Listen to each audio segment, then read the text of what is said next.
Essa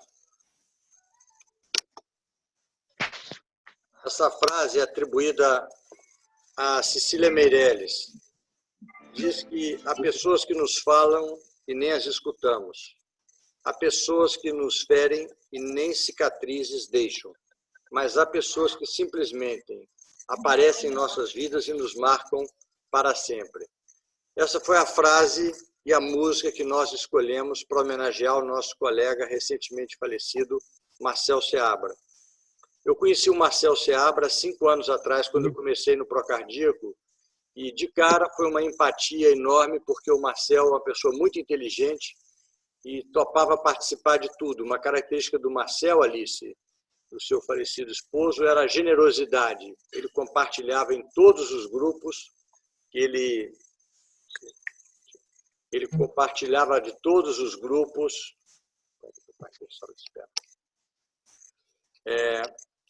Ele era uma pessoa elegante, era uma pessoa que gostava de provocar discussões, e era assim no Café no Copa, nos clubes de revistas, nas sessões.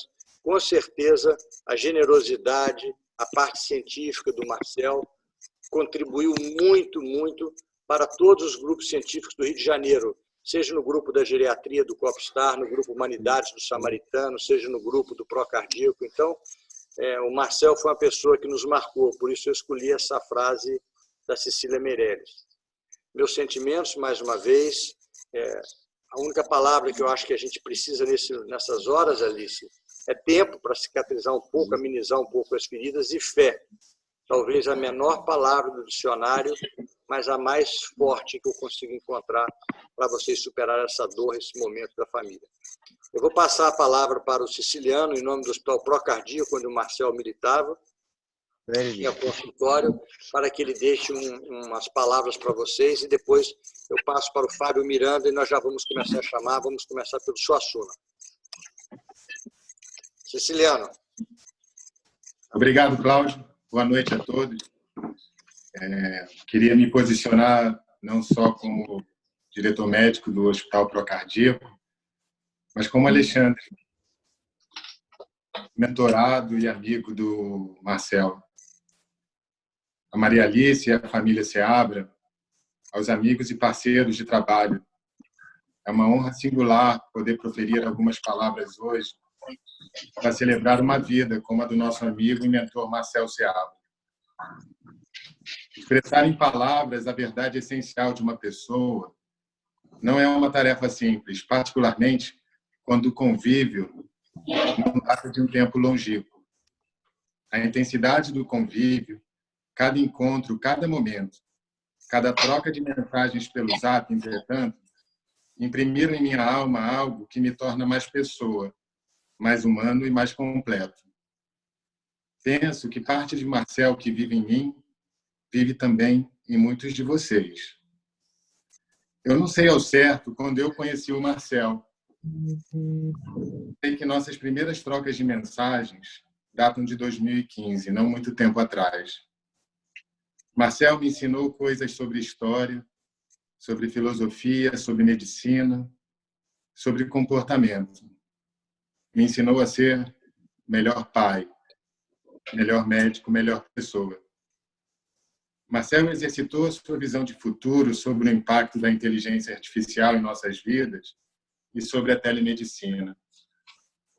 Foi um crítico duro de um sistema de saúde de acesso desigual que não valoriza nem reconhece seus talentos e pouco gerencia o conhecimento gerado com o aprendizado do dia a dia. Médico de letra difícil, foi um homem erudito de vasto conhecimento. Apesar disso, sempre foi muito generoso ao traduzir sua erudição em palavras simples e metáforas palatáveis para a maioria de nós. Ativo até o seu internamento, tive a oportunidade de trocar mensagens com ele, que muito me emocionaram. Ele nos ajudou a construir o grupo de especialistas que compõe a célula de gerenciamento e superação da Covid-19 no Procardíaco no início de março de 2020. Foi o primeiro a nos apontar sobre a necessidade de construir fluxos e processos específicos para o nosso centro médico. Participou ativamente da construção segura dos processos de cuidado da doença que, com pesado, retirou do nosso convívio. Marcel nos marcou a todos, seja como médico, como intelectual ou como pessoa. Como disse Maria Alice, sua esposa, cumpriu plenamente em vida a sua missão. Agradeço pela oportunidade de ter convivido e aprendido com ele. Ele nos deixará muitas saudades. Um beijo para Maria Alice, para toda a família Marcel Seabra, para os amigos que conviveram com ele e que sentem uma dor da sua perda nesse momento. Um beijo para todos.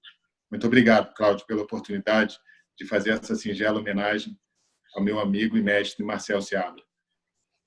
Vou chamar, então, vou passar a palavra para o Fábio Miranda. O Fábio vai fazer a apresentação. Fábio, pode abrir seu microfone, por favor, e começar a apresentação do primeiro palestrante. Boa noite a todos e obrigado. Bem, coube a mim, a pedido do Cláudio, apresentar os palestrantes, e eu, de antemão, agradeço a todos, particularmente ao Cláudio por essa oportunidade, e quero convidar primeiro, nós vamos ter uma série de verdadeiros craques da terapia intensiva falando hoje, cada um com 10 minutos, não é isso, Cláudio? 5 minutos. 5 minutos, desculpa. 5 minutos de apresentação. Vamos começar com o Dr. Christian Haderman, do chefe do CTI do Hospital São Lucas, que vai nos falar sobre assistência ventilatória nesses pacientes com essa doença que nós estamos aprendendo a conhecer, a Covid-19. Dr. Christian, por favor. Boa noite a todos e agradeço ao Cláudio a oportunidade de poder compartilhar as minhas dúvidas com vocês. Uma doença nova em que a gente vem enfrentando, um número muito grande de pacientes chegando ao mesmo tempo, e a cada dia que passa a gente percebe que menos a gente sabe, né? Bom, eu separei aqui algumas coisas para falar a respeito do suporte ventilatório e gostaria de começar falando muito sobre o que a gente vem fazendo no tratamento dessa doença. Quer dizer, com base na falta da medicina baseada em evidências, muitos artigos em publicação, muita coisa sendo colocada, várias verdades absolutas surgindo no dia a dia, a gente vem percebendo que o bom, básico, bem feito por gente competente é o que acaba, parafraseando aí o Dr. Marcos Knibel, é o que acaba funcionando. E a gente tem usado um racional fisiológico muito grande no tratamento da doença. Então, no que diz respeito a essa questão da assistência ventilatória, eu começo falando que a gente entende o acometimento pulmonar do COVID como uma agressão inflamatória no pulmão, gerando realmente uma dificuldade de oxigenação, uma distribuição da relação ventilação-perfusão, principalmente no que diz respeito à perfusão, vasoconstrições, enfim, fazendo todo o desequilíbrio das zonas de West. E a primeira publicação que faz totalmente sentido, e aí eu gostaria, inclusive, de compartilhar ela com vocês. Eu só estou tendo uma dificuldade aqui na hora de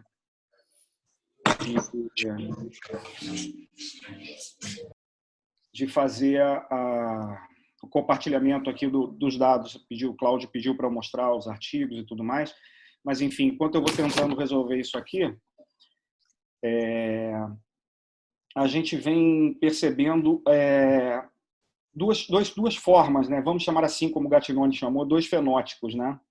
Um fenótipo tipo 1, um fenótipo tipo 2, e talvez a grande diferença entre os 2 fenótipos seja a questão da complacência pulmonar, e alguns respondem à prona, outros respondem melhor à PIP, E o que a gente pode perceber, sem sombra de dúvida, que dá para a gente falar hoje com uma certeza maior em relação à assistência ventilatória invasiva, está relacionado à ventilação protetora, né?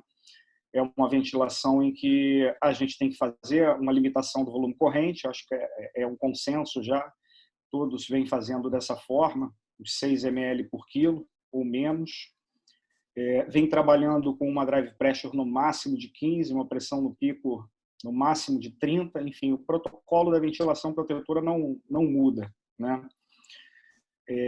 Do ponto de vista de estratégia, além disso, nós percebemos que alguns pacientes seguem por uma troca, né, para um shunt, para uma PF menor do que 200, menor do que 150, e em determinados momentos não respondem mais à titulação da PIP pela PIP table, e a gente acaba lançando mão da ventilação prona. E aí eu tenho algumas publicações aqui, inclusive, que mostram benefício dessa modalidade da ventilação em vários pacientes, de modo a não agredir mais o pulmão, não gerar mais um estado inflamatório. E, sem sombra de dúvida, a nossa experiência dentro do São Lucas tem sido bastante positiva nesses casos, né? Pacientes selecionados, identificado o fenótipo adequado, a gente tem realizado a posição prona. Já era uma prática anterior do serviço, então não houve uma dificuldade muito grande, equipe bastante treinada, e os resultados nesse sentido foram muito bons, né? Passando pela questão da ventilação mecânica, bom, tenho 5 minutos aqui, então vou tentar ser o mais pragmático e objetivo possível. Durante um período inicial da pandemia, a gente ficou com muito receio de indicar outro suplemento, outra forma de ventilação desses pacientes que não fosse o catéter nasal, a máscara de Venturi com reservatório e uma intubação precoce, né? E o que a gente começou a perceber com as publicações que foram saindo, principalmente relacionadas à cânula nasal de alto fluxo e mais recentemente à ventilação não invasiva com BiPAP, de que em pacientes numa fase ainda mais precoce, não numa fase mais tardia da doença, mas já com uma injúria pulmonar, esses pacientes respondem muito bem a esse tipo de tratamento. O grande problema que sempre foi levantado é a questão da aerosolização, né? Mas se você fizer um mix de todas as publicações que saíram em relação a esse tipo, essa modalidade de ventilação, a gente entende que o ideal seria o paciente estar num quarto dentro da UTI com pressão negativa. A gente sabe que isso não é uma realidade de todas as UTIs e o importante é que a gente vem percebendo e começou a fazer isso dentro do hospital. Muitos pacientes, a nossa avaliação inicial, é claro, é um número muito pequeno, a gente está há 3 semanas fazendo isso. A gente tem evitado a ida desses pacientes para o CTI, esses pacientes têm apresentado uma recuperação formidável no quarto, e mesmo o paciente na terapia intensiva, numa fase inicial, de forma bem adequadamente selecionados, a gente consegue fazer. A Anvisa não tem a liberação do helmet, que seria talvez a interface adequada e a melhor interface para que a gente pudesse fazer a ventilação não invasiva, mas a máscara full face ela adapta muito bem. Quando se utiliza ela com a ventilação, com ventilador microprocessado tradicional ou com o aparelho de BiPAP de dupla alça, a gente consegue botar um filtro EPA na válvula exalatória e a fuga é praticamente nenhuma, né? E esses pacientes ficam separados, né, nos boxes dos CTIs, pelo menos 2 metros de distância entre um e outro, que nos dá uma margem, aí, segundo os estudos que mostram a questão da aerolização, né, das gotículas, né, dos droplets. E a cânula nasal de alto fluxo também tem surpreendido bastante nesse aspecto. Então, eu acho que é uma ferramenta, né, que a gente pode lançar a mão, evitando aí a ida maciça desses pacientes na ventilação mecânica.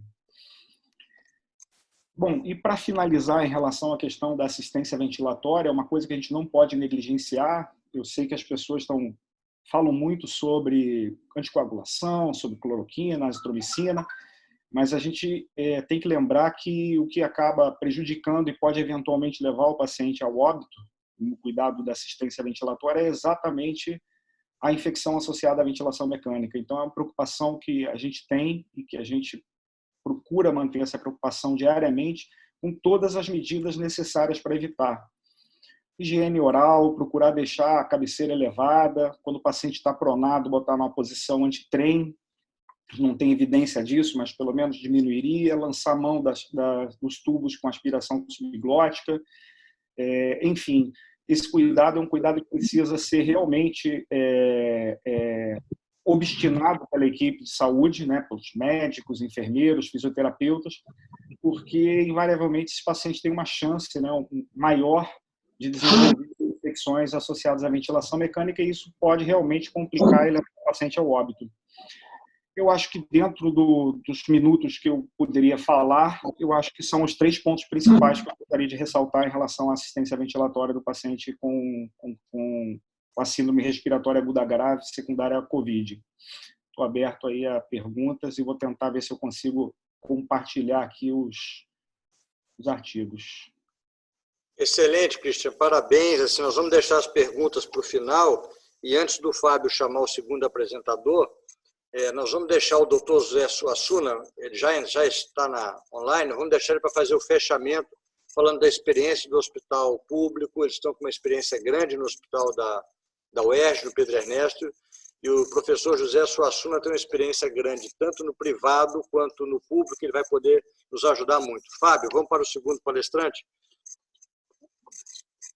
Bem, o segundo vai ser o nosso grande amigo Vitor Cravo, que é o coordenador da terapia intensiva do Hospital São Lucas, do Hospital das Américas, na Barra da Tijuca, que vai nos falar sobre antibióticos e antimicrobianos em geral. Doutor Vitor, por favor, 5 minutos. Boa tarde, boa noite a todos. Fábio, obrigado pela apresentação. Cláudio, pelo convite. Tentarei ser breve. Deixa eu ver se eu consigo dividir a minha tela. Vamos lá. Vocês estão vendo? Sim. Estamos te vendo. Ótimo. Sim. Beleza. Então, vamos lá. Então, o objetivo é falar sobre co-infecção e tratamentos antimicrobianos, e aí eu me estendi para antivirais e fúngicos e bactericidas. E aí, infelizmente, tem a tela aqui, não estou conseguindo ver, mas a frase de 1919, na pandemia de influenza, né? Esse é um cenário típico daquela época, né? Uma foto da época, e que fala o seguinte comentário do Cruvelier, que é: se a gripe condena, a infecção secundária executa. Isso foi de 1919. Então, ou seja, esse conhecimento já é bastante antigo. Então, onde a gente está? Eu gostaria de dizer que a gente está no meio dessa replicação viral, tentando achar algum lugar aí que a gente consiga bloquear esse vírus e ter algum tratamento minimamente decente para isso.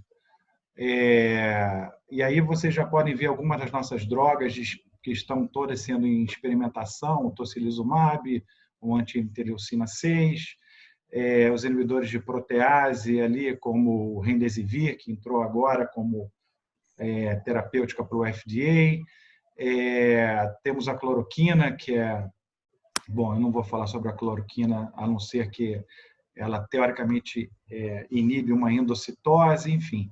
Temos vários alvos e, infelizmente, todos sendo testados com resultados não tão promissores ou duvidosos pela qualidade dos exames, dos trabalhos, mas, enfim, todo mundo tentando achar algum lugar, né, para tentar alguma coisa em algum momento da doença, seja na fase precoce, ainda ambulatorial, seja no paciente internado, seja nas complicações, enfim, é um grande caminho. O Remdesivir entrou agora pelo FDA, como eu falei anteriormente.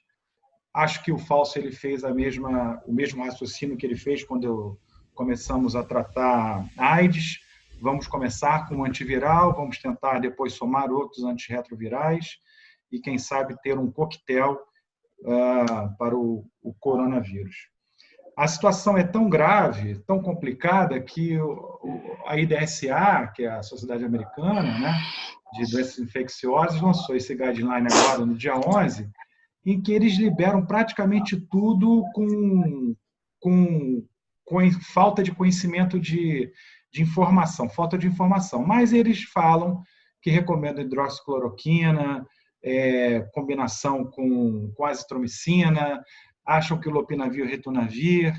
A única coisa que eles são contra é o corticosteroide. Voltam a recomendar o corticosteroide já na fase de SARA e deixam o tocilizumab e o plasma convalescente apenas como recomendações para trials. Mas a cloroquina, o lopinavir e o ritonavir, eles acham que, frente à catástrofe que nós estamos enfrentando, possa ter algum espaço. Em relação ao corticoide, existe um racional para isso que eu vou falar um pouquinho na frente. O importante, a gente olhando para esse dispositivo aqui, esse display aqui, que mostra uma pretensa interpretação do que acontece com um paciente quando infectado pelo SARS-CoV, na realidade isso mostra o que a gente está lidando com uma sepse viral, mas é uma sepse. Então, como toda sepse, ela vai ter a liberação de todos aqueles marcadores pró-inflamatórios que vão dificultar a gente em fazer uma interpretação correta do que está acontecendo com o nosso paciente aí, como o Christian falou, em relação às complicações infecciosas. O que a gente sabe? A gente sabe, desde 1900, quando a gente tem alguns trabalhos muito interessantes sobre necrópsias retrospectivas desses pacientes que morreram na pandemia de 1918, mostrando que a maioria absoluta morreu de co-infecção. E nas outras infecções por coronavírus, na SARS, na MERS e pelo influenza, pelo H1N1, nesses estudos todos mostram uma alta prevalência de co-infecção associada a esses pacientes. Principalmente diferente do que a gente imagina, né? Sempre o relato de Staphylococcus aureus e Streptococcus pneumoniae como os principais agentes infecciosos. E, curiosamente, o Aspergillus. Inclusive, existe uma teoria de que, como você usa muito inibidores de neuramidase, né, ou oseltamivir, para tratar H1N1, esse inibidor de neuramidase acaba inibindo a neuramidase do hospedeiro também, e isso propiciando a infecção por Aspergillus. Então, o que a gente sabe? A gente sabe que co-infecção viral, infecção viral leva a co-infecção viral de uma bacteriana, e fúngica, de uma forma muito maior do que normalmente a gente vê em outros processos que levam à insuficiência respiratória. Então, esses pacientes, eles são pacientes... esse é um paciente nosso, tá? Só para contextualizar, esse paciente está em prona e em ECMO. Vitor, Oi? Um minuto. Perfeito. Então, esse é um paciente imunossuprimido, entubado, alta frequência de prona, alto grau de invasão, todo mundo usa antibiótico, então é um ambiente extremamente propício para a superinfecção. Para piorar, alguns estudos mostram que o uso do antibiótico sem a presença de bactéria pode ser um mecanismo pró-inflamatório por si só. Os achados laboratoriais desses pacientes também não ajudam muito. Talvez a procalcitonina acima de 0,25 nesses pacientes, como tem mostrado essas dois estudos aqui de casos, junto com uma leucocitose, possam nos ajudar como marcadores de que alguma coisa de superinfecção esteja acontecendo, visto que febre, PCR aumentada, hipoxemia, raio-x sujo, não podem ser utilizados nesses pacientes, porque existem várias outras patologias que podem levar a esse quadro. Então, talvez a procalcitonina, principalmente acima de 0,25, seja um bom marcador para a gente ficar olhando para os nossos doentes. Leucocitose também, tá? Raio-X também, à esquerda aqui a gente vê o padrão, mas a gente tem que olhar que existem outros, tipo árvore em brotamento, impactação, que podem sugerir a gente a outros quadros. Então, o que a gente sabe? Que a gente está lidando com uma sepse viral, que as infecções secundárias elas são frequentes, que é necessário um alto grau de suspeição, porque febre e marcadores inflamatórios são inespecíficos, né? Você pode ter uma síndrome de liberação de citocina, você pode ter uma hemofagocitose, enfim. E a procalcitonina parece ser um bom marcador para a gente usar beira-leito. Pensar sempre em aspergilos quando o nosso doente não está melhorando, e aí a galactomanana tem o seu papel. E a recomendação do antibiótico stewardship é sempre bem-vinda. Então, assim, esses pacientes têm subido para a gente sempre com antibióticos. E aí, quando você estabelece que é uma infecção viral, e só você tem que recomendar fortemente a suspensão do antibiótico, porque isso vai ser necessário lá na frente. Conseguir? Para terminar, impaciência, preocupação e, sobretudo, remédios mataram pessoas que a doença teria poupado e o tempo curado. Isso está escrito no quadro lá da sala para a gente ler todo dia em voz alta, em pé, com a mão no coração. Tá? É isso. Obrigado. Parabéns, Vitor. Muito bom. Muito bom, Vitor. Esse final, então, foi fantástico. Agora, vou convocar o meu querido amigo Rubens Costa Filho. Não estou vendo aqui. Estou aqui, Fábio. Ok. Que vai nos falar sobre o uso de anticoagulantes na Covid-19. O Rubens bem dispensa apresentação. É um dos maiores conhecedores de coagulopatia, de doenças trombóticas no nosso meio. Obrigado pela sua aí desafio, generosidade. Você está sendo muito generoso, Fábio. Bem, eu não tenho nenhuma apresentação específica para fazer em 5 minutos, mas a gente pode discutir um pouco em relação ao de que forma eu estou percebendo essa síndrome do Covid. É uma síndrome que nitidamente é uma grave endotelite generalizada, né? A gente sabe que o endotélio ele permeia todos os nossos órgãos, especialmente o pulmão, né? Que tem até um epitélio alveolar e um endotélio capilar. Se nós enfileirarmos, eu sempre falo isso, se nós enfileirarmos uma célula endotelial atrás da outra, ela vai dar mais ou menos 4 voltas no planeta Terra. Pesa 1 quilo e para se recuperar demora cerca de 1 semana após uma agressão. Isso acontece em qualquer sepsis, não só a sepsis viral, como foi colocado aqui pelo Vitor, mas o que nós estamos vendo é uma resposta imune ao que o vírus está fazendo com o nosso organismo. Ele entra pelo pulmão, na maioria das vezes, e atinge essa nossa circulação, a microcirculação, permeando órgãos importantes como o coração, como o intestino, por exemplo, e o cérebro. Há relatos, inclusive, de eventos protrombóticos em pacientes pós-Covid. Não é? Eu mesmo tive um evento, uma arritmia cardíaca, antes de aparecer os sintomas do Covid. Muito curioso isso. Eu nunca tinha nada no coração, mas apresentei um flutter. E não deu tempo para investigar corretamente. Mas a gente vê relatos nesse sentido, né? O nosso endotélio ele tem propriedades tromboresistentes. Eu posso aqui tentar mostrar alguma coisa. Deixa eu ver se eu faço não sei se dá para ver aqui. Não vai dar, deixa eu ver aqui.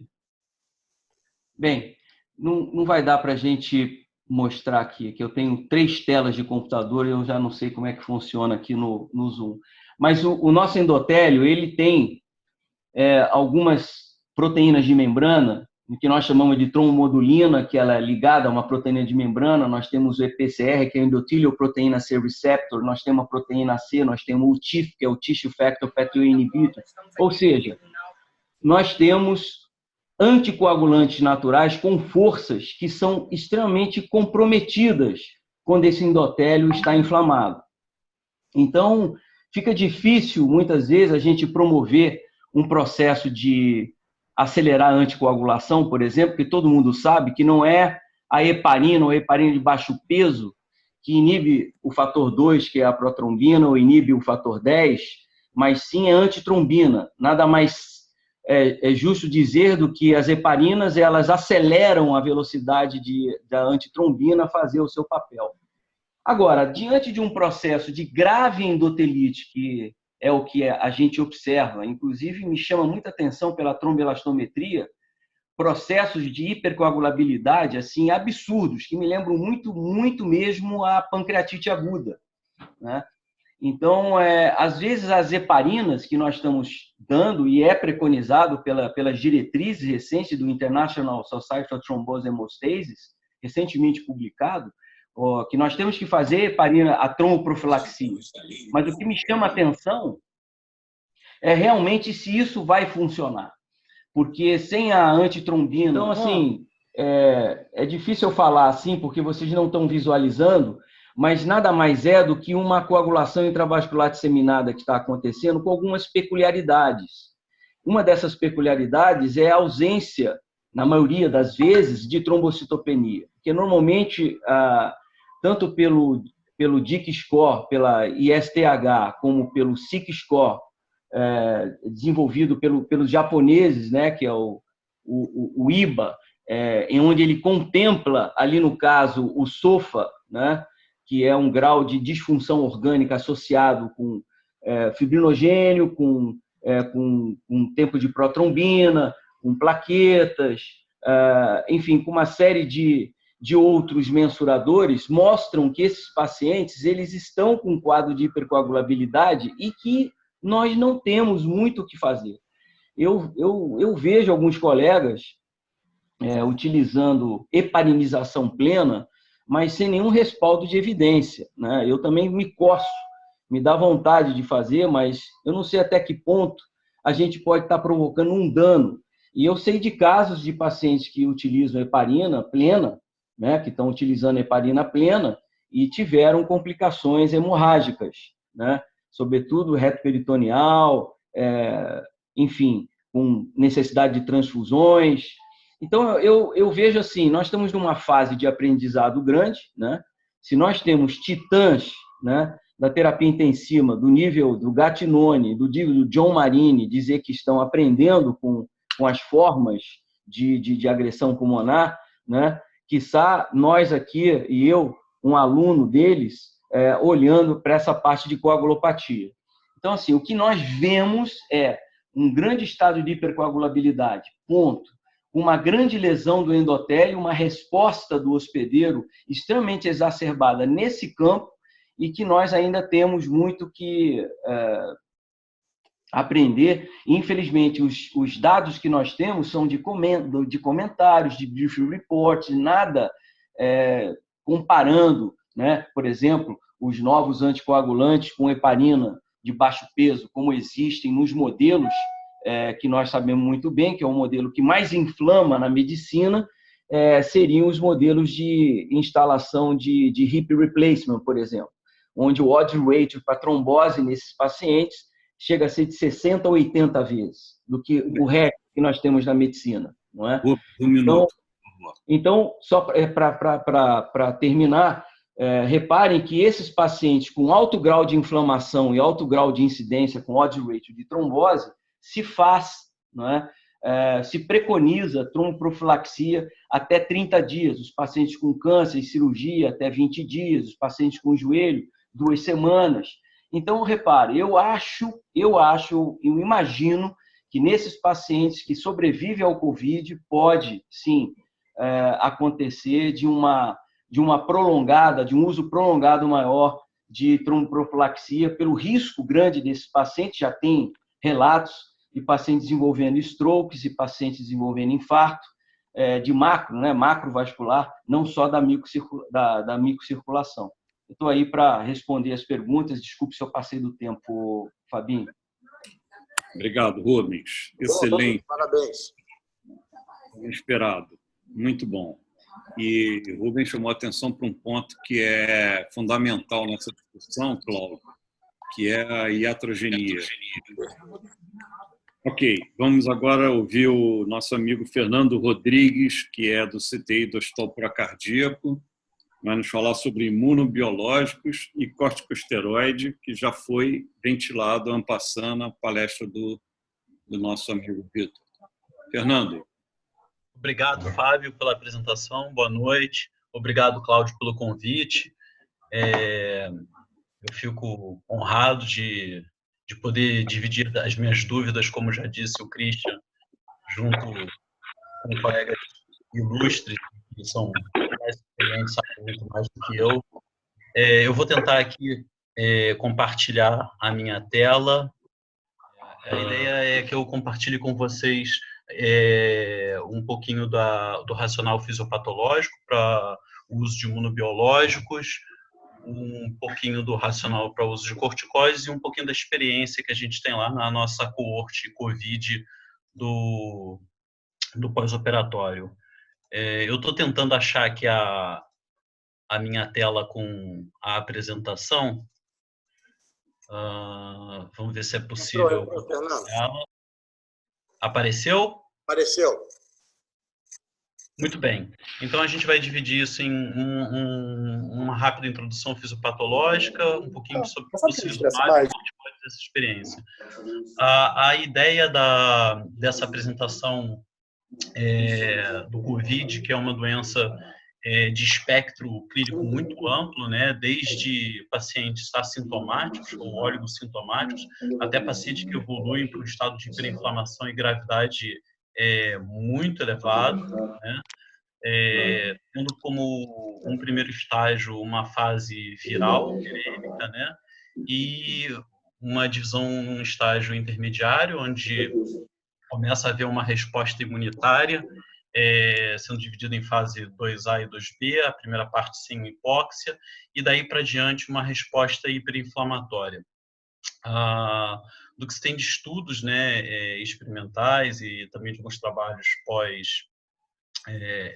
pós-mortem, né, os mecanismos de agressão, principalmente pulmonar, nessa fase inflamatória, eles ocorreriam em duas ondas, né, uma primeira onda mediada por células TH1, com também dano a principalmente pneumócitos do tipo 2, isso resultando em down regulation de interferon, gama e beta e diminuição das defesas primárias como células NK, isso resultando numa destruição de tecido pulmonar e dando a chance, então, depois dessa perda de defesa antiviral, para uma segunda onda de dano inflamatório bem mais agressiva, mediada por uma resposta macrofágica, né, de ativação macrofágica, resultando numa grande disfunção e inflamação pulmonar, com uma coagulação intravascular localizada pulmonar, que pode se estender sistemicamente, obviamente, como o Rubens já citou, mas que ela tem um predomínio pulmonar, inclusive ganhando uma cunha de pulmonary intravascular coagulopathy, né? Ao invés de ser uma coagulopatia disseminada, né?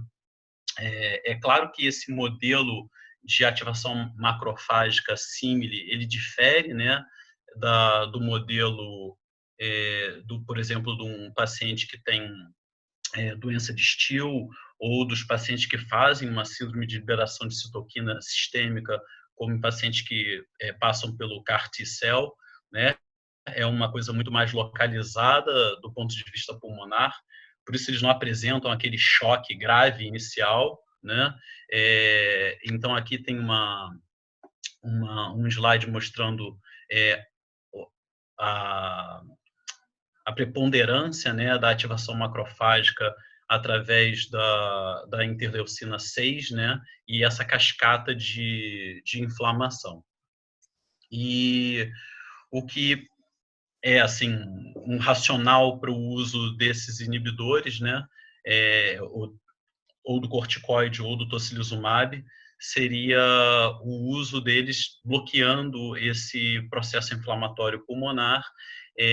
E é claro, né, o tempo de uso, né, o momento certo do uso seria de fundamental importância para que você não faça muito precoce, né, e acabe redundando numa diminuição de resposta imunitária e aumento da replicação viral, né, ou pelo menos diminuição, né, do clearance viral, e é claro, usar no momento onde estivesse ocorrendo uma hiperativação, né, nessa segunda onda inflamatória, onde você pudesse intervir diminuindo esse estado hiperinflamatório pulmonar que leva a essa cascata que resulta numa SARA muito grave, com grave disfunção de troca gasosa,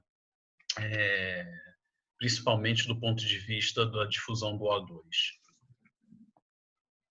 Então, o que foi recomendado até agora, né, apesar da gente não ter nenhuma grande série ou nenhum grande trial randomizado, é o tocilizumab, né, que foi feita uma coorte de 21 pacientes na China, com resultado positivo. Eles tiveram 20 altas dos 21 pacientes, e isso acabou resultando numa série de trials multicêntricos que estão em curso, né?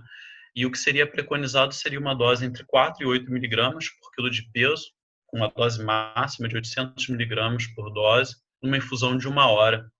E essa dose poderia eventualmente ser repetida em pacientes que tenham interleucina 6 aumentada, grave injúria pulmonar e PCR aumentado, o PCR muito aumentado também como um surrogate, né, o resultado dessa hiperativação macrofágica com liberação de interleucina. Fernando, desculpa, 1 minuto, ok? Ok. Não devemos fazer com infecções ativas bacterianas, evitar com plaquetas abaixo de 70.000 e neutrófilos abaixo de 1.000. O racional para o uso dos corticoides é o mesmo, é a hiperinflamação pulmonar. Já existe o racional, ele é liberado pelo Task Force, tanto da Sociedade Europeia quanto da SCCM, desde 2007, para a SARA, né? E o DexaARD saiu recentemente endossando isso, né? Em pacientes com SARA, o uso de corticoides diminui o tempo de ventilação mecânica e a mortalidade, mas os estudos do ponto de vista de SARA viral são controversos, lançados na American SARA, aumento de sobrevida e diminuição do tempo de ventilação mecânica, podem ter atrapalhado o clearance viral e podem trazer também malefícios como hiperglicemia, psicose, necrose asséptica e infecções secundárias. Esse é um artigo do Meduri, né, que demonstra o racional para o uso de corticoide. O que tem se advogado é fazer o corticoide na fase inflamatória, ou a metilprednisona ou a dexa, né? Os dados mais consistentes da literatura são com metilprednisolona, e esse último trial com dexametasona. Há uma dúvida do tempo a ser feito e do desmame, se é feito em 5 a 10 dias ou se vai fazendo um taper ao longo do tempo. Então, para concluir, a terapia baseada em corticoides e imunobiológicos ela é controversa, carece de evidências ainda nos pacientes em COVID. A corticoterapia não, aqui está errado. O tocilizumab está respaldado pelo guideline chinês, né, a partir daquele trial daquela coorte de 21 doentes. Mas a gente tem que lembrar que são terapias que não são isentas de risco, né? Elas podem redundar em infecções secundárias. como o Vitor Cravo já falou na apresentação anterior. Ok. Muito boa, Fernando. Parabéns.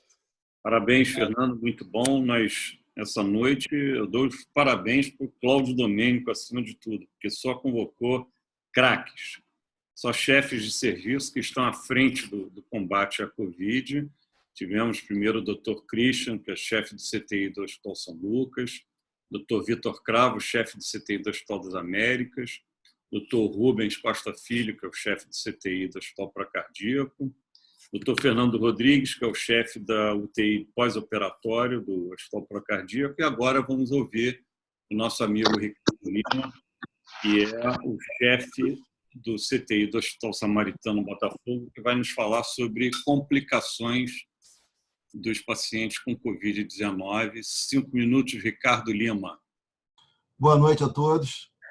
Obrigado, Fábio. Obrigado, Cláudio Domênico, pela oportunidade de estar aqui falando sobre um assunto atual e, como diz o Fábio, aí, cercado de craques aqui.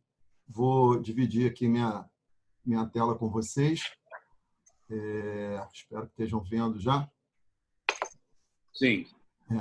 Bom, os apresentadores que me antecederam facilitaram muito o meu trabalho, porque eu não poderia falar de complicação sem falar de fisiopatologia. Mas eles já me adiantaram, né?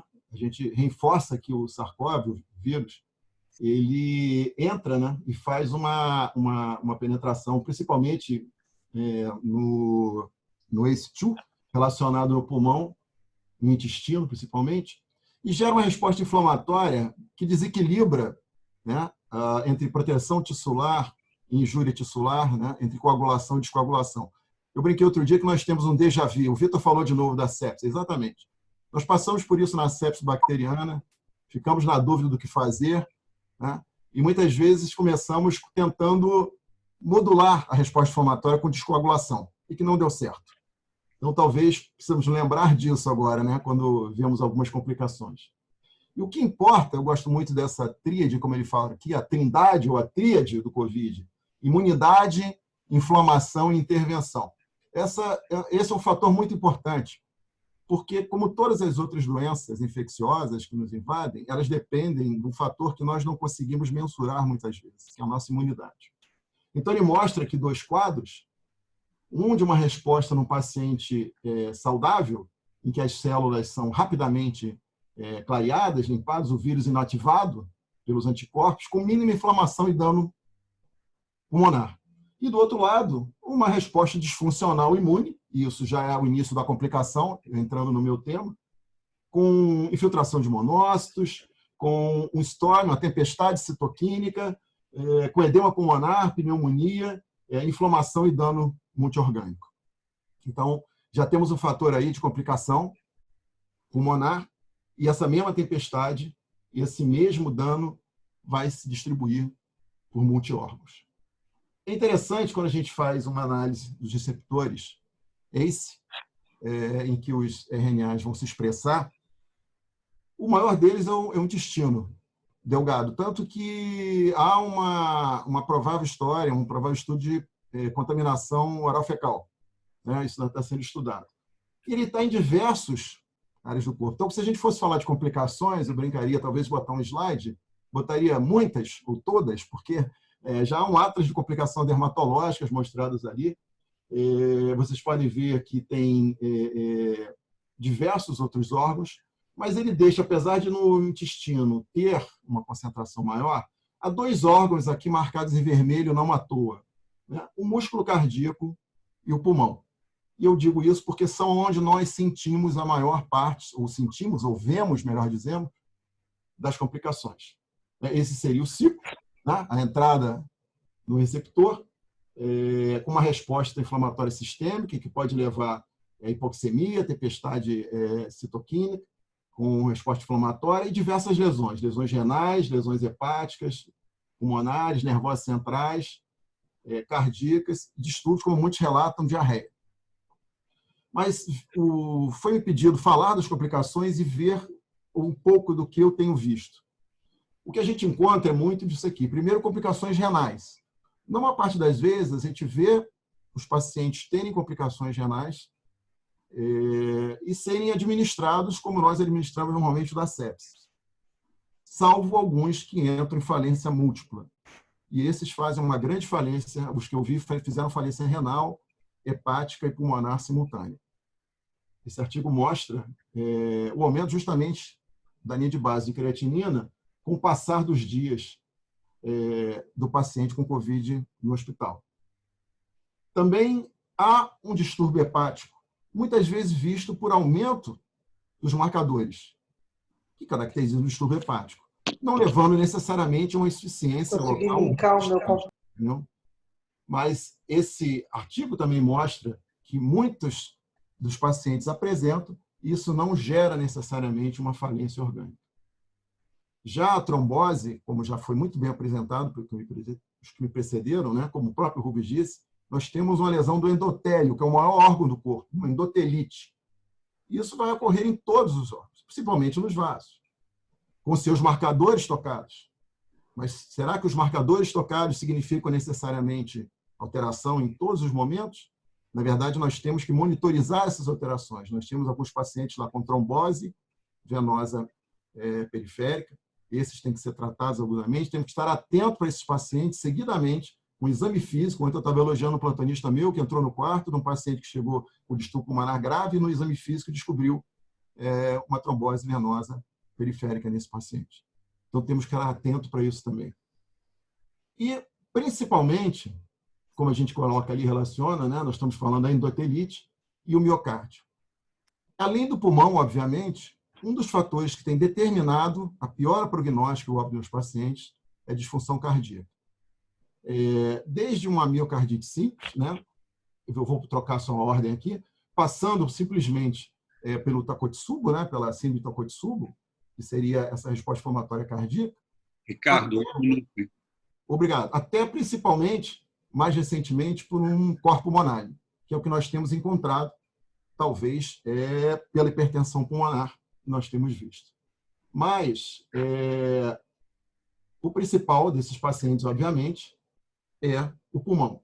E esse é cada vez mais difícil, né, de nós tratarmos. Nós estamos trabalhando com a biopedância, tomografia por bioimpedância, e é muito interessante, como nós vemos que muitas vezes isso realmente, como nós falamos de endotelite, da falta de ventilação e perfusão, hoje nós estamos vendo um paciente que, por acaso, ele estava hipertenso e nesse momento nós vimos que melhorou a perfusão dele. Nós estávamos até comparando, né? Isso acontece em todas as síndromes compartimentais, né? Quando aumentamos a pressão, melhora a ventilação, melhora a perfusão.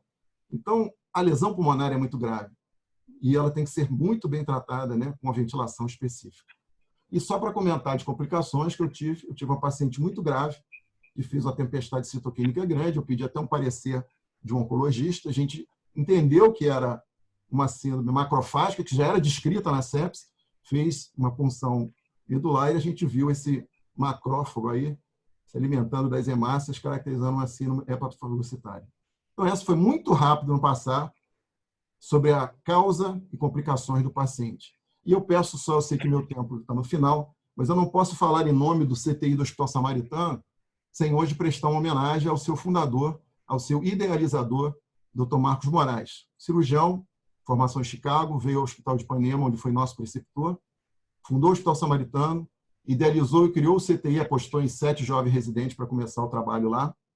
Depois foi presidente do INCA, e o que muitos não sabem é que no INCA ele desenvolveu o programa antitabagismo no Brasil, que hoje é referência mundial. O Dr. Marcos Moraes nos deixou hoje, por causas naturais. Nós, os seus filhos, os membros do CTI do Hospital Samaritano e os membros do Hospital Samaritano que ele fundou, querem deixar aqui essa homenagem para ele. Muito obrigado a todos. Excelente, Ricardo. Muito bom. Parabéns. Muito bom. E meus parabéns pela homenagem ao Dr. Marcos Moraes, que foi uma figura realmente importantíssima na medicina do país, eu diria, e que vai deixar muita saudade entre nós. Cláudio, posso começar fazendo perguntas? Não, Fábio, só um minutinho que você ainda vai falar, mas antes disso eu quero convocar o Zé Suassuna. Zé Suassuna, está me ouvindo? Suassuna, está me ouvindo? Agora sim, eu estava com o áudio desligado. Obrigado. O Zé Suassuna, eu quero aqui de público corrigiu uma falha minha. Eu tinha combinado com o professor Ronaldo Damião, diretor do Hospital Pedro Ernesto, da UERJ, que a gente envolveria alguém do serviço público, não só craques da área da terapia intensiva dos serviços privados, mas também dos hospitais públicos. E a UERJ tem se destacado, o Estado a universidade tem feito um trabalho belíssimo sob a direção do Dr. Ronaldo Damião, e o José Suassuna, que é um chefe da nefrologia da UERJ, professor titular, membro da Academia Nacional de Medicina, muito nos honra aí com a sua presença. Ele vai fazer um paralelo das dificuldades também que ele vê, apesar de militar na clínica privada, ele faz parte do gabinete de crise da UERJ, lá do Pedro Ernesto, e está à frente. Então, ele pode falar um pouquinho para a gente aí como é lidar, né? Tem interleucina 6, não tem? Como é que faz? Como é que está o problema de enfermagem, de material? Eu sei que vocês estão trabalhando no limite lá, bravamente, de forma heróica. Parabéns a vocês da UERJ, a quem eu devo muito, onde eu fiz boa parte da minha formação de clínica médica e cardiologia lá. Suassuna, boa noite, obrigado. Obrigado, Cláudio. Como o Cláudio falou, estou aqui falando em nome da minha instituição, da Universidade do Estado do Rio de Janeiro, onde a gente tem adquirido aí essa experiência que é coletiva. É uma doença que não respeita a classe social, não respeita, pelo menos em termos de contágio e incidência, mas causa uma grande discrepância em termos de acesso aos serviços de saúde. E isso tem se observado não só no nosso país, também como em outros países em que a gente tenha um serviço de saúde em parte fragmentado. Eu, antes de continuar, só queria prestar minhas homenagens ao meu amigo Marcel, meu paciente por 15 anos e que lutamos bravamente aí com ele, e prestar também minha homenagem à Alice, à Hannah e à Amanda, que são as filhas e que acompanharam a excelência do pai aí a vida inteira. Não podia deixar de falar essas palavras, porque é uma perda muito sentido. Em relação ao UERJ, como é que nós fizemos, como todas as instituições, um planejamento precoce quando ficou evidente, no início de fevereiro, que essa epidemia iria se espalhar. Começaram as reuniões do serviço, lideradas pelo Damião. Ele criou um gabinete de crise, que tem o comando do Marcelo Canetti, que tem uma experiência ampla em termos de catástrofes, e também trabalhou em assistência tanto na governança privada como na governança pública. Então, essa instituição, esse gabinete foi montado, ele se reúne várias vezes por semana. A instituição pública tem, além de alguns recursos mais limitados, tem uma grande dificuldade porque trabalha vinculado à famosa Lei 8666. Então, tudo tem que ser comprado, licitado e ordenado dentro de uma despesa pré-determinada, com licitação, etc. A gente já tinha boa parte disso tudo organizado, e saiu também a possibilidade de compras emergenciais, que resolve o problema imediato, mas são um risco futuro para o gestor, em termos de contestação das instâncias de fiscalização. Então, isso tem sempre um viés duplo. Então, o gabinete tem o pessoal das compras, tem assessoria jurídica, tem a parte de insumo, de farmácia, de equipamento, de manutenção de equipamento, de compras, e, obviamente, também a participação das equipes clínicas e de enfermagem e de regulação. Pedro Ernesto, como a maioria dos hospitais públicos, só recebe pacientes regulados, ou seja, não somos nós que escolhemos os pacientes. E como é um hospital de alta complexidade, a gente recebe um espectro de doença muito grave. Então, são pacientes que muitas vezes chegam em parada cardíaca na ambulância, no caminho, ou logo que entram no serviço, com necessidade de intubação imediata, e isso leva, obviamente, um estresse muito grande. A equipe de coordenação da assistência médica dentro do gabinete é feita pelo Sérgio da Cunha, que é o intensivista que todos vocês conhecem. A coordenação local do CTI é pelo Marcos Miranda, e eles têm feito um trabalho extraordinário em termos de abrir várias unidades de terapia intensiva dentro do hospital. Hoje de manhã nós tínhamos 110 pacientes internados, mais de 40 sob ventilação mecânica, e só não temos mais porque não há respiradores. E é muito engraçado porque se fala, está faltando respirador. Não, no hospital público é um combo, é o respirador, é o monitor, é a bomba de infusão, a máquina de diálise e os insumos, os curares e as medicações anestésicas. Se isso tudo não estiver alinhado, a gente não pode abrir um leito para ofertar. né? Então, há uma dificuldade operacional, mas que tem sido vencida graças ao gabinete. Dificuldade de contratação imediata de pessoal, muitas pessoas foram remanejadas, isso dá muitos noviços na terapia intensiva, principalmente pessoal de enfermagem, trabalhavam na enfermaria de dermatologia e se vê agora diante de um paciente com a gravidade e a complexidade dos pacientes com Covid. Então, isso levou uma curva de aprendizado, aquele negócio que você aprende a voar durante o voo, né? Hoje a gente já está com bem mais experiência, mas houve dificuldades graves no início, inclusive do receio desses profissionais de trabalhar lá. Muita gente infectada, que, graças a Deus, com baixo perfil de gravidade. Queria agradecer, inclusive, ao pessoal do São Lucas pela atenção que deram a uma das nossas residentes, que foi fundamental para a boa evolução dela. Mas a gente está, nesse momento, bem equipado, a gente tem acesso aos exames de uma maneira geral. Nós não temos IL-6 nem tocilizumab, mas tirando até óxido nítrico a gente tem equipamentos, hoje mesmo entrou um paciente em óxido nítrico, então a gente tem um excelente acesso aos serviços básicos de suporte vital. A nefrologia é um ponto crítico, assim, quando a gente planejou isso com as informações da China, a gente estava trabalhando com um percentual de insuficiência renal aguda da ordem de 5% a 15%. Nós nos planejamos de 20% a 25% para uma margem de segurança. E em alguns lugares a gente está encontrando 50%. Então, isso tem sido uma grande sobrecarga aos serviços de nefrologia, não apenas na nossa instituição, mas várias outras instituições privadas também. E eu secundo aí as palavras do Ricardo, quando ele falou de que a gente trabalhava com uma visão nefrológica da sepse e que hoje em dia a gente está começando a ter uma visão nefrológica da Covid. Tem muitas coisas diferentes, inclusive na sessão das perguntas, eu acho que a gente talvez tenha tido mais insuficiência renal aguda por estratégias que a gente adotou em termos de suporte ventilatório, voltados para o baby lung ao invés da situação de alta complacência, mas isso é uma coisa que vai ficar para a pergunta. Eu queria só terminar dizendo assim que também, como na rede pública privada, há diferentes níveis de organização, de estruturação, e embora a gente conte como o Instituto do Cérebro, que o Fábio também trabalha, a gente conte com uma estruturação muito satisfatória no momento, nós estamos assoberbados a uma pressão para que a gente abra mais 50 leitos, e isso só não aconteceu ainda porque a gente não tem equipamento. Então, a gente tem a possibilidade, daqui a pouco, ter 150, 200 pacientes com Covid no hospital, e isso, obviamente, é quase que impossível de trabalhar se esses pacientes têm a gravidade que a gente está tendo agora. Deixa eu ver se eu gostaria de falar mais alguma coisa. Eu acho que é basicamente isso, eu acho que é o cenário, mas entender que existem outras instituições de governança pública que estão em situação muito pior.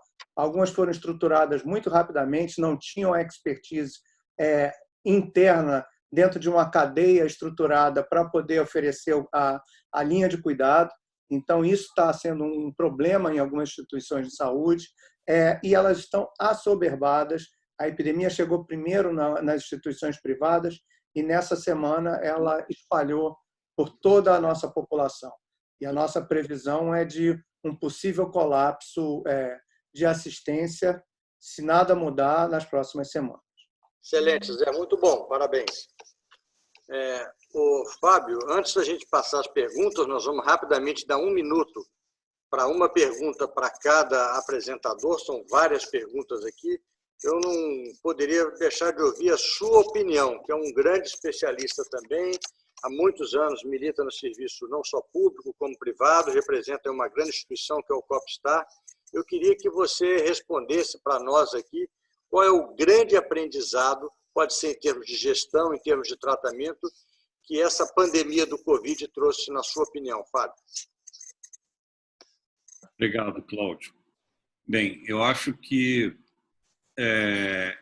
essa doença ela é diferente, ela é nova, não só em termos de micro-organismo causador, mas de fisiopatologia e, consequentemente, de terapêutica também. Mas uma coisa que está me chamando a atenção chama muita atenção, é, infelizmente, como algumas pessoas estão aproveitando da situação para aparecerem com novidades extraordinárias no tratamento da doença, com o tiro, a bala mágica para resolver o problema. E a cada dia que passa, o que eu vejo é que nós não temos ainda um tratamento eficaz para a Covid-19. Por mais que surjam notícias, trabalhos, estudos, etc., cada vez mais eu acho importante nós nos voltarmos para as normas que nós sempre seguimos na medicina, ou seja, ciência, aguardar os estudos para podermos fazer com segurança o tratamento do paciente e não sermos mais danosos do que a própria doença. Então, por isso eu chamei a atenção na fala do Rubens sobre a iatrogenia. Eu acho que isso é fundamental. Eu acho que nós temos que, principalmente nós com um pouco mais de experiência, que a maior parte dos colegas, Zezinho, eu, você, Ricardo, Rubens, nós temos que chamar atenção para isso. Não adianta ouvir falar que é bom fazer tal medicação e sair fazendo a medicação. Nós já vimos acidentes horrorosos com relação, por exemplo, à anticoagulação, pacientes com inundação da caixa do sistema nervoso central, hemorragias que provocaram o óbito do paciente e assim por diante.